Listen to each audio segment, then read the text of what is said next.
Hello एमर्स, एक बार पुनः हम लोग आ गए हैं अपने लेक्चर एंड टॉपिक को आगे बढ़ाने के लिए। तो जैसा कि आप सभी लोग जानते हैं, हम लोग बात कर रहे थे एक्सरसाइज 5.2 की, और उसमें से कुछ क्वेश्चंस की जो एज अ डाउट यूज़ किए गए हैं। मेनली हम बात करेंगे तो हमारे पास कौन कौन से क्वेश्चन चौथा हो गया है, पांचवा भी हो गया है। अच्छा, पांचवा हुआ है, छठा नहीं हुआ है। नहीं, छठा चलिए देखते हैं। छठा अगर देखा जाए तो क्या है, कॉस एक्स क्यू इंटू फिर है साइन स्क्वायर एक्स पे पावर 5। ठीक है, तो मेनली अगर हम देखेंगे इसका डिफरेंशिएशन करना है तो कैसे करेंगे, तो डी अपॉन डी एक्स कर लेंगे। सबसे पहले तो इसको y के बराबर कर लीजिए, y is equal to cos X cube into sine square X पे पावर 5। अब हम डिफरेंशिएशन ले लेंगे दोनों साइड, तो D Y upon D X हो जाएगा, एक्स के रिस्पेक्ट में लेना भी है, और यहाँ भी करेंगे तो D upon D x cos X cube into sine square X पे पावर 5।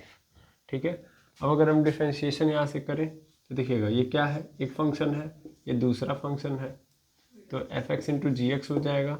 अब मेनली अगर हम यहाँ पे करेंगे तो होगा क्या, ध्यान देंगे, बारी बारी होगा। मतलब कॉस एक्स क्यू को पहले हटा देंगे, पहले हम करेंगे साइन स्क्वायर एक्स पे power 5 and D upon D x sign square X पे पावर 5 का करेंगे, फिर प्लस होगा साइन स्क्वायर एक्स पे पावर 5 ऐसे रह जाएगा, D upon D x cos X Q का हो जाएगा। ठीक है, मेनली आप देखेंगे तो कॉस एक्स क्यू ऐसे ही रहेगा। इसका आप डिफरेंशिएशन करने जाओगे तो आप सबको पता है कि अगर पावर वाली कहानी है, जैसे ये साइन स्क्वायर एक्स पे पावर 5 है, तो ये तभी पॉसिबल है जब क्या होगा, यहाँ पे एक्स होगा, क्योंकि एक्स पे पावर होगा, उसी का डिफरेंशिएशन हमको करने आता है। मेनली हमको इसको क्या मानना पड़ेगा, इस पूरी टर्मिनोलॉजी को, यानी साइन एक्स पावर 5 को एक्स मानना पड़ेगा। ठीक है, अब मैं एक्स मानूंगा तो एक्स पावर 2 है, तो क्या होता है सर, पावर बगल में आ जाती है और कम हो जाता है एक पावर उसके ऊपर। दैट मीन्स यहाँ पे हो जाएगा 2, फिर एक्स आएगा, एक्स लिखेंगे तो एक्स की जगह पे हमारे पास जो है उसको यूज कर लेंगे, साइन एक्स पे पावर 5, तो वो ले लिया हम लोगों ने, और इसके ऊपर पावर क्या हो जाएगा, 1, यानी पावर कम हो जाएगी। लेकिन जैसा कि आप सभी लोग जानते हैं कि यहाँ पे चैन रूल लगने वाला है, इसमें कोई दुविधा नहीं है, क्योंकि यहाँ पे एक्स था नहीं, तो जब एक्स नहीं था तो चैन रूल 100% लगेगा। अब चैन रूल क्या कहता है कि अगर ये एक्स नहीं था तो फिर एक्स की जगह पे जो फंक्शन है उसका अगेन डिफरेंशिएशन करो। दैट मीन्स अब हमको क्या करना है, एक्स की जगह पे कौन है, एक्स की जगह पे है साइन एक्स पे पावर 5, इसका भी डिफरेंशिएशन करना पड़ेगा। अब मैं जब इसका डिफरेंशिएशन करने जाऊंगा तो यहाँ देखूंगा कि मुझे साइन एक्स का पता है, लेकिन यहाँ पे साइन एक्स पे पावर 5 है, तो एक्चुअल में हमारे एक्स की जगह पे क्या आ चुका है, एक्स पे पावर 5। तो मैं इसको मान तो लूंगा एक्स, और उसके रिस्पेक्ट में कर भी दूंगा। ठीक है, बट अगेन मुझे चैन रूल लगाना पड़ेगा, क्योंकि चैन रूल कहता है कि ये वो नहीं है, इसलिए उसको पुनः क्या करो, इसको फिर से डिफरेंशिएट करो, and D upon D X X पे पावर 5 हो जाएगा। समझ है। अब एक लाइन में ज़्यादातर प्रयास करेंगे हम लोग चैन रूल लगाने का, या जो भी रूल्स हैं उनको लगाने का। तो यहाँ पे हो जाएगा साइन स्क्वायर एक्स पे पावर 5, ये तो ऐसे ही रहेगा। यहाँ पे करूँगा मैं तो मुझे पता है अगर कॉस एक्स होगा, यहाँ पे कॉस एक्स होगा तो इसका डिफरेंशिएशन पता है। ठीक है, लेकिन यहाँ पे क्या है, कॉस एक्स क्यू है, तो मैं इसको मान तो लूंगा कि क्या है, ये कॉस एक्स है, that means D upon D x कर दूंगा, किसके रिस्पेक्ट में, कॉस एक्स क्यू के रिस्पेक्ट में। लेकिन हमें पता है कि एक्स की जगह पे क्या है, एक्स क्यू है, तो इसलिए अगेन डिफरेंशिएशन करूंगा किसका, एक्स क्यू का। तो एक ही लाइन में एक बार में खत्म करने का प्रयास करते हैं। चैन रूल लगाइए, एक ही बार नहीं है तो पता, मतलब एक ही लाइन में सबको कर दीजिए डिफरेंशिएट। अब यहाँ पे क्या हो जाएगा, कॉस एक्स क्यू इंटू यहाँ पे हो जाएगा 2 साइन एक्स पे पावर 5, और यहाँ पे हो जाएगा साइन एक्स पे पावर 5 है, दैट मीन्स आ जाएगा कॉस एक्स पे पावर 5, और यहाँ पे हो जाएगा, यहाँ पे कॉस एक्स पे पावर 5 और इंटू 5 एक्स पे पावर 4।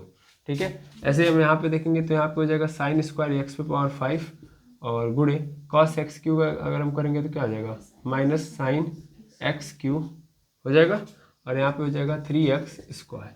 ठीक है, इसी को बस सही रूप में लिख दीजिए, काम खत्म हो जाएगा। तो मेनली आप देख पा रहे होंगे यहाँ पे क्या है हमारे पास, अगर इसको सही तरीके से लिखे तो 2 पचे 10 हो जाएगा 10 एक्स पे पावर 4 साइन एक्स पे पावर 5 इंटू कॉस एक्स पे पावर 5। ठीक है, और देखिएगा यहाँ पे कॉस एक्स क्यू है, तो कॉस एक्स क्यू को इधर रखते हैं लास्ट में, तो कॉस एक्स क्यू। ठीक है, ये पूरा का पूरा बन गया।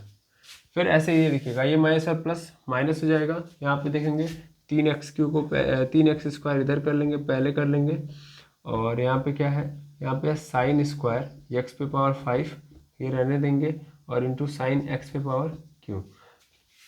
अब मैं देखूंगा यहाँ पे तो कौन कौन सी चीज़ें कॉमन ले सकता हूँ मैं। तो मेनली साइन एक्स पे पावर 5 ले सकता हूँ क्योंकि यहाँ पे 2 है, यहाँ पे 1 है, वो मिल जाएगा मुझे। दूसरा और क्या मिल जाएगा, एक्स स्क्वायर। ठीक है, तो मैं चाहूँ तो इसको कॉमन ले सकता हूँ, तो कॉमन ले लेते हैं एक्स स्क्वायर साइन एक्स पे पावर 5, ये कॉमन ले लिया तो क्या बचेगा यहाँ पे 10 बचेगा, बिल्कुल 10 बचेगा, 10x स्क्वायर बचेगा। यहाँ पे क्या आ जाएगा, cos x पे पावर 5 बचेगा, ठीक है, इंटू cos x क्यू बचेगा।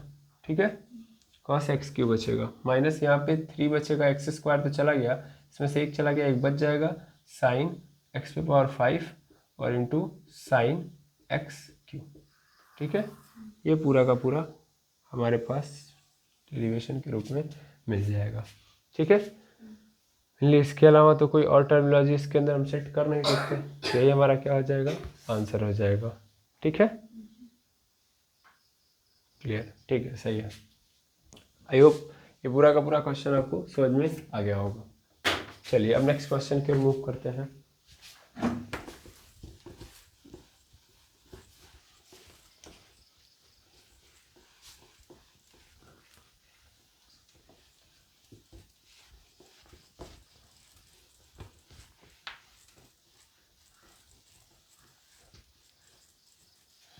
चलिए अब यहीं से हम लोग देख लेंगे क्वेश्चन नंबर 7। क्वेश्चन नंबर 7 क्या है, क्वेश्चन नंबर 7 है 2 अंडर रूट में कॉट एक्स स्क्वायर। ठीक है, ये पूरा का पूरा दिया गया है, कह रहा है इसका आप डेरिवेशन करो। तो मेनली डेरिवेशन मतलब डिफरेंशिएशन, तो डिफरेंशिएशन करेंगे, इसको मान लेंगे कि ये किसके बराबर है, y is equal to 2 under root में कॉट एक्स स्क्वायर है। अब डिफरेंशिएशन करूँगा and D Y upon D X is equal to, यहाँ पे हो जाएगा D upon D X 2 under root में कॉट एक्स स्क्वायर। ठीक है, मैं करूँगा तो 2 बाहर हो जाएगा, इसका डिफरेंशिएशन होगा यानी D upon D X under root में कॉट एक्स स्क्वायर। अब हमको पता है कि अंडर रूट में है, अंडर रूट मतलब इसको भी अगर मैं कन्वर्ट करूँ तो मैं लिख सकता हूँ 2 into D upon D x. यहाँ पे मैं लिखना चाहूँ तो इसको लिख सकता हूँ कॉट एक्स स्क्वायर पे पावर 1/2। और जब कोई भी पावर आएगा तो 100% श्योरिटी है कि वो पावर किसके लिए एग्जिस्ट कर रहा होगा, एक्स के लिए। यानी अगर यहाँ पे पूरा एक्स रहेगा तो 1/2 को मैं डिफ्रेंशिएट कर सकता हूँ, दैट मीन्स 1/2 को मैं देख सकता हूँ। अदरवाइज किसी और के ऊपर 1/2 है तो उसके लिए मेरा कोई मतलब नहीं है, मतलब मेरे पास डिफ्रेंशिएशन जैसी कोई प्रोसेस है नहीं है, तो बिल्कुल है, उसके लिए हम क्या लगाएंगे, chain rule. Mainly chain rule आता है जहाँ पर डिफरेंशिएशन पॉसिबल नहीं है वहाँ पे भी पॉसिबल कराता है। तो ये क्या कहता है कि इस पूरे को क्या मान लो x, अब क्या नजर आ रहा होगा, x पे पावर 1/2, तो मेनली x के ऊपर जो पावर 1/2 है, मतलब ऐसे समझो कि यहाँ पे क्या है फंक्शन x पे पावर 1/2 और इसका डिफरेंशिएशन करो। तो अगर हम इसका डिफरेंशिएशन करें तो क्या मिलेगा मुझे, पावर तो पहले नीचे आ जाती है ना, और फिर 1 कम हो जाती है। ठीक है, तो 1/2 में से अगर मैं 1 घटाऊंगा तो क्या बचेगा, -1/2 बचेगा। -1/2 का मतलब कड़ी में वो चीज़ कहाँ चली गई, नीचे, तो इसका मतलब 1/, यही चीज़ है कॉट एक्स स्क्वायर, और ये कहाँ चली गई, कड़ी में नीचे। -1/2 का मतलब वो कहाँ चली गई, नीचे। गुड, चूंकि चैन रूल ये कह तो देता है कि हाँ डिफरेंशिएशन पॉसिबल है, इसको ऐसा मान के कर लो, लेकिन अगेन चैन रूल क्या कहेगा कि भैया अब तुमने माना है तो अगर जो माना है उसको डिफरेंशिएट करो। ठीक है, वो एक्स तो था नहीं तो एक्चुअल में उसको डिफरेंशिएट करना पड़ेगा, तो D upon D X cot X square. ठीक है, अब कॉट एक्स स्क्वायर मतलब हम जानते हैं कि हमको डिफरेंशिएशन किसका पता है, कॉट एक्स का, कॉट एक्स स्क्वायर का नहीं पता है, तो फिर वही काम, इसको पूरे को क्या मान लो, एक्स है ये, तो इसका मतलब क्या हो जाएगा, कॉट एक्स, क्या हो जाएगा, कॉट एक्स। ठीक है, मेनली अब मैं अगर इसको कॉट एक्स मान के करूं तो क्या मुझे मिल जाएगा, डिफरेंशिएशन मिल जाएगा। लेकिन क्या यहाँ पे दिख रहा है कि भैया मैंने यहाँ पे क्या माना हुआ है, एक्स स्क्वायर को एक्स माना, इसलिए मुझे एक्स स्क्वायर का भी डिफरेंशिएशन करना पड़ेगा। यहाँ पे 2 से 2 कैंसिल हो गया, 1/√में कॉट एक्स स्क्वायर इंटू यहाँ पे क्या होगा, यहाँ पे हो जाएगा, अगर मैं इसको एक्स मान के करूँ तो क्या मिल जाएगा, minus cosec square x, cosec square X square होगा। और यहाँ पे एक्स स्क्वायर का करूँगा तो कितना मिल जाएगा मुझे 2x, केवल 2x। ठीक है, इस पूरे को एक पे रख लेते हैं, दैट मीन्स एक साइड कन्वर्ट कर लेते हैं तो देखते हैं क्या मिलता है हमको। तो मुझे मिलेगा यहाँ पे 2 माइनस में -2 cosec square -2 cosec square X square upon पूरे के नीचे अंडर रूट में कॉट एक्स स्क्वायर। यही है, ठीक है, क्या हुआ, हाँ 2x है यहाँ पे 2x। ठीक है, तो ये आएगा। अगर हम चाहें तो मतलब कुछ चेंज कर सकते हैं, हाँ या ना, अगर हम चाहें तो कुछ चेंज कर सकते हैं, बिल्कुल अगर चाहें तो। देखिए कॉसेक स्क्वायर एक्स स्क्वायर है तो इसको हम लोग लिख सकते हैं क्या 1 + कॉट स्क्वायर लिख सकते हैं ना। वो तरीका लगा के एक्सपेंड कर दो, फिर उसको इसके नीचे भेज दो। ठीक, तो थोड़ा बहुत क्या होगा, वो सॉल्व होगा। थोड़ा बहुत सॉल्व होने के बाद भी आंसर और थोड़ा सा अब्रॉड हो जाएगा, उससे बढ़िया आप यहीं पे छोड़ दो। ठीक है, तो भी आपका आंसर क्या हो जाएगा, करेक्ट। समझ आया। मेनली अगर इसको आप ब्रेक डाउन करोगे, जैसे कॉसेक स्क्वायर एक्स स्क्वायर को अगर ब्रेक डाउन करोगे भी तो कॉट स्क्वायर, लो ऐसे मैं बता दे रहा हूँ, यहाँ पे आ जाएगा कॉट स्क्वायर θ+1 होता है। ठीक है ना, यानी यहाँ पे हो जाएगा कॉट स्क्वायर एक्स स्क्वायर और यहाँ पे वही रहेगा, 1 ही रहेगा। ठीक है, यही मिल जाएगा मुझे। तो ये आ जाएगा जब मेरे पास, तो मैं अगर यहाँ पे इसके साथ मल्टीप्लाई कर दूँ किसका, -2x का, तो यहाँ पे -2x, यहाँ पे भी -2x अपॉन पूरे के नीचे ये आ जाएगा अंडर रूट में कॉट एक्स स्क्वायर हो जाएगा। मेनली अगर देखोगे ध्यान से, क्या देखोगे, तो इस पूरे को मैं लिख सकता हूँ पूरे पे 1/2।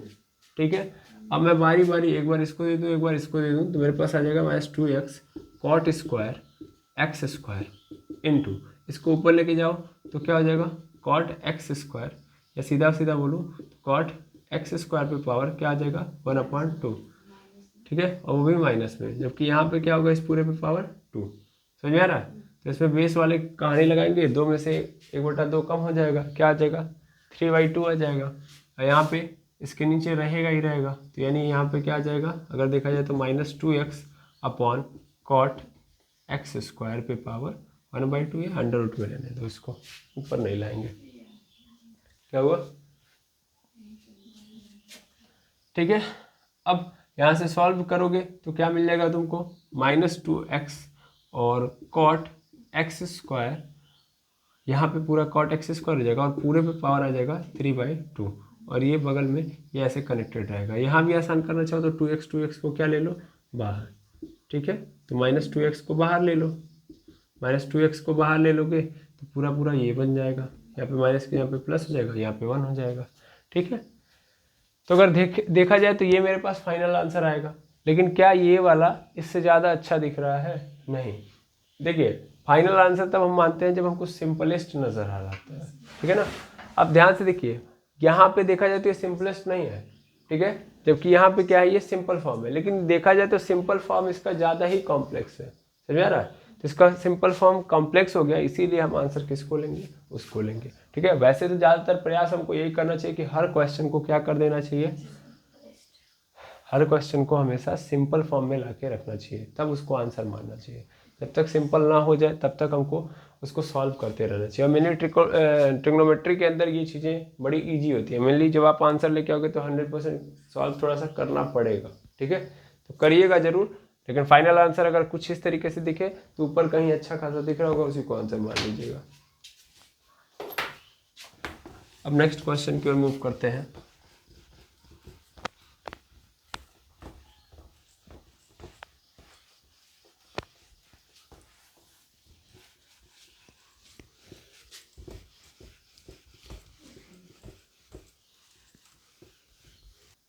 चलिए देखिएगा, ये हमारे पास 8वां क्वेश्चन है। अब इसको भी हम लोग क्या करते हैं, डिराइव करते हैं। मेनली ये कॉस अंडर रूट में X dy upon dx d upon dx cos under root में x। ठीक है, हमको क्या पता है कि हम कॉस x का डेरिवेशन जानते हैं, दैट मीन्स डिफ्रेंशिएशन जानते हैं। ये x नहीं है, देखिए यहाँ जहाँ भी x होना चाहिए यहाँ पे क्या है, अंडर रूट x है, तो d अपॉन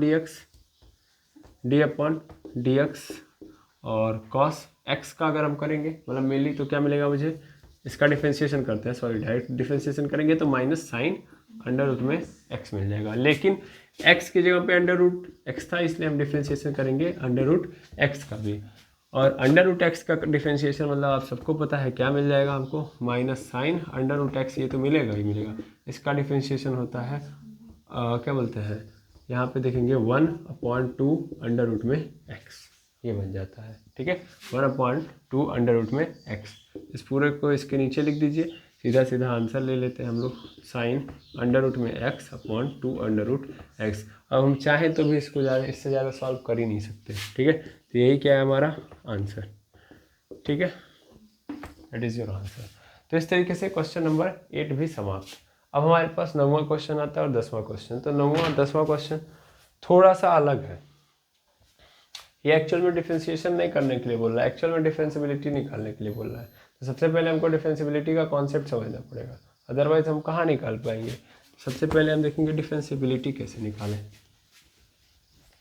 ठीक, चलिए समझते हैं डिफरेंशिबिलिटी चेक कैसे करते हैं। डिफरेंशिबिलिटी क्या होती है, एक्चुअल में डिफरेंशिबिलिटी परमिशन देती है या एबिलिटी चेक करती है किसी भी फंक्शन की कि उसका डिफरेंशिएशन पॉसिबल है या नहीं। ठीक है,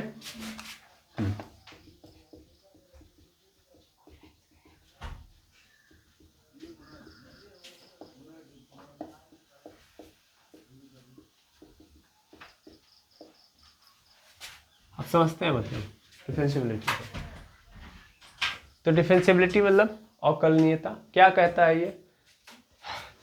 तो अगर सीधी सीधी बात बोलोगे, अगर हम ज़्यादा उसमें डीप में ना जाए, सीधा सीधा मतलब समझे, तो डिफरेंशिबिलिटी मतलब कि अगर कोई भी फंक्शन है एफ एक्स, ठीक है, और मैं मान रहा हूँ कि इसका डेरिवेट्स पॉसिबल है, मतलब इसका डेरिवेट्स एग्जिस्ट करता है, दैट मीन्स इसका हम क्या कर सकते हैं, डिफरेंशिएशन कर सकते हैं।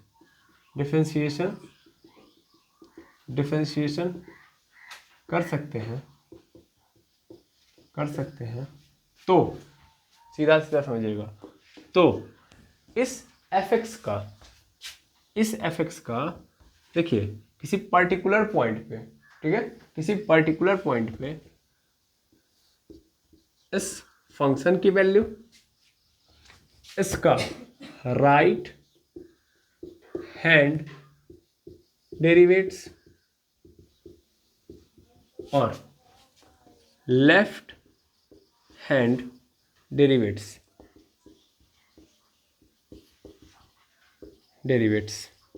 ये क्या होना चाहिए, बराबर होना चाहिए। अगर बराबर है तो उस कंडीशन में हम ये बोलेंगे कि उसके पास एबिलिटी है कि वो डिफरेंशिएट हो सकता है। सीधा सीधा LHD बराबर होना चाहिए फंक्शन की वैल्यू के, ठीक है, और फंक्शन की वैल्यू बराबर होनी चाहिए RHD के। दैट मीन्स ये तीनों क्या होनी चाहिए, बराबर होनी चाहिए। ठीक है, अगर ऐसा पॉसिबल है तो उस कंडीशन में मैं बोल सकता हूँ कि डिफरेंशिएबल है। जैसे ग्राफ के मदद से मैं इस बात को समझ सकता हूँ कि मान लीजिए ग्राफ है और यहाँ पे कोई कर्व ऐसे ड्रॉ किया गया है, ठीक है, मेनली मैंने कोई पॉइंट ले लिया, सपोज कर ले रहा हूँ एक्स एक्सिस पे कोई पॉइंट लिया B, ठीक है, चलो A लेता हूँ, A ले लेता हूँ, ठीक है, एक सेकेंड, A लूँगा तो यहाँ पे मुझे y की वैल्यू क्या मिलेगी, FA मिल जाएगी कि नहीं मिल जाएगी। इसकी अगर मैं मान लेता हूँ कि कौन सी लिमिट लूँ, लिमिट की मैं बात कर रहा हूँ, राइट लिमिट लूँ, तो राइट लिमिट मतलब क्या हो जाएगा, A+H हो जाएगा। और A+H पे जो फंक्शन की वैल्यू बनेगी वो क्या बनेगी, वो बन जाएगी FA+H बन जाएगी। अगर मैं इसकी लेफ्ट लिमिट लूँ तो वो क्या होगी, A-H। मैंने देखो ना लिमिट ली है, दैट मीन्स बहुत छोटी छोटी वैल्यूज है, बस दिखा रहा हूँ बड़ा बड़ा, ठीक है, तो यहाँ पे क्या हो जाएगा A-H, अदरवाइज वो क्या है, एकदम छोटे पॉइंट है, ऐसे हैं, ठीक, ऐसे हैं, दिख रहा होगा, नहीं दिख रहा है इसीलिए मैं बता रहा हूँ, बहुत छोटा पॉइंट है। तो इसलिए अगर मैं ऐसा बना देता तो आप नहीं समझ पाते, इसलिए मैंने दूर दूर बनाया है। क्लियर है मेनली। अब हमको ये सब मिल गया, अब इन तीनों कंडीशन में मतलब मैं इन तीनों पर्टिकुलर पॉइंट्स पे क्या करूँगा, डेरिवेट्स को फॉलो कराऊंगा। अब आपके मन में चल रहा होगा सर लिमिट समझे हैं, डेरिवेट्स जैसी कहानी तो अभी तक नहीं देखी है। डेरिवेट्स आप लोगों ने 11th के अंदर देख लिया है। What is the process of find to derivates? तो प्रोसेस सर वही है, सिंपल प्रोसेस है। क्या प्रोसेस है कि आपको फर्स्ट प्रिंसिपल मेथड लगाना होता है, ठीक है। फर्स्ट प्रिंसिपल मेथड में आपको लिमिट का यूज करना होता है, फिर उस तरीके से आगे बढ़ाते हैं। मेनली हम वहाँ पे अगर देखें फर्स्ट प्रिंसिपल मेथड को, तो फर्स्ट प्रिंसिपल मेथड में अगर आपको थोड़ा सा याद होगा, फर्स्ट प्रिंसिपल मेथड पहले अगर हम देखें तो एक्चुअल में फर्स्ट प्रिंसिपल मेथड कुछ ये होता था कि लिमिट यहाँ पे h टेंस टू 0, ध्यान देंगे h tends to 0 F X plus H minus F X पूरे के नीचे h, ये होता था, ठीक है। और इसको ही हम लोग डेरिवेट्स बोलते थे, ठीक है ना। तो ये एक्चुअल में क्या कर रहा होता था, एक्चुअल में तो स्लोप दिखा रहा था, वो बात छोड़िए। ये फर्स्ट प्रिंसिपल मेथड है, फर्स्ट प्रिंसिपल मेथड के थ्रू हम डेरिवेट्स पता करते थे, ठीक है। और अगर आप ध्यान से देखेंगे तो यहाँ पे जो डेरिवेट्स आप निकाल रहे हो, मेनली सीधा सीधा मैं बोलूँ, यहाँ पे जो डेरिवेट्स निकाल रहे हो वो x प्लस एच के रूप में निकाल रहे हो। दैट मीन्स मैं ये समझाना चाह रहा हूँ कि मैंने सिर्फ वहाँ पे राइट हैंड लिमिट ली थी उस समय, ठीक है ना, लेफ्ट हैंड लिमिट ली नहीं थी, ठीक। तो एक्चुअल में मुझे क्या करने की जरूरत है, इस वाले में देखो, उस वाले में हम लोग क्या करते थे ना कि सिर्फ राइट हैंड लिमिट को पकड़ते थे और फिर फंक्शन की वैल्यू ले लेते थे, मतलब इस वैल्यू को एक साथ ले लेते थे, ठीक है। और लेने के बाद फिर यहीं पे देख लेते थे कि अगर ये दोनों एग्जैक्ट पकड़ में आ रहे हैं, दैट मीन्स इन दोनों का कोलैबोरेशन, मतलब ये दोनों पॉइंट एक है, ठीक है। तो ये मैं मान लेता था कि ग्राफ क्या था वहाँ पे, स्मूथ था, ऐसे ही ज्यूम कर रहा था। मेरा काम क्या था कि ये चेक करना कि ग्राफ कैसा है, ठीक है ना। ग्राफ कैसा है, अगर स्मूथ है तो इसका मतलब उसके पास क्या होगा, अगर मैं वहाँ पे टेंजेंट ड्रॉ करूँ तो टेंजेंट पॉसिबल है, ड्रॉ हो जाएगा, और टेंजेंट ड्रॉ हो जाएगा तो स्लोप निकल जाएगा, इसका मतलब डेरिवेट्स उसका एग्जिस्ट कर रहा है, और डेरिवेट्स एग्जिस्ट कर रहा है, दैट मीन्स उसका डिफरेंशिएशन कर सकते हैं, ठीक है। तो ये हमारे पास तरीका था। लेकिन डिफरेंशिएबिलिटी जो है इन सभी क्या बोलते हैं ज्योमेट्रिकल बातों को हटा के डायरेक्टली एक मैथमेटिकल प्रोसेस लेके आती है। वो कहती है कि लेफ्ट हैंड लिमिट और राइट हैंड लिमिट और फंक्शन की वैल्यू तुम बराबर कर दो, तो ये सब तामझाम करने की ज़रूरत नहीं पड़ेगी कि स्मूथ है कि क्या बोलते हैं नुकीला है, ये सब देखने की ज़रूरत नहीं पड़ेगी, ठीक है। तो इसमें मेन काम क्या करना होगा आपको, मेन काम आपको ये करना पड़ेगा, ठीक है। यहाँ से आप आसानी से कर लोगे। और मेनली मैंने बताया ना कि पहले ज़माने में हम जो यूज करते आए हैं फर्स्ट प्रिंसिपल मेथड, वो फर्स्ट प्रिंसिपल मेथड में हम लोग ध्यान से देखें तो क्या केवल और केवल रखा गया है राइट हैंड लिमिट, ठीक है ना, यानी उस पर्टिकुलर पॉइंट का राइट हैंड लिमिट निकला है। अब आपके मन में क्वेश्चन आ रहा होगा कि हम कैसे फाइंड आउट करें इसकी left hand limit, right hand limit और फंक्शन की वैल्यू, ठीक है। तो 1 मिनट का मैं पॉज लूँगा, इसको मिटाऊंगा, फिर यहाँ से बता रहा हूँ आपको।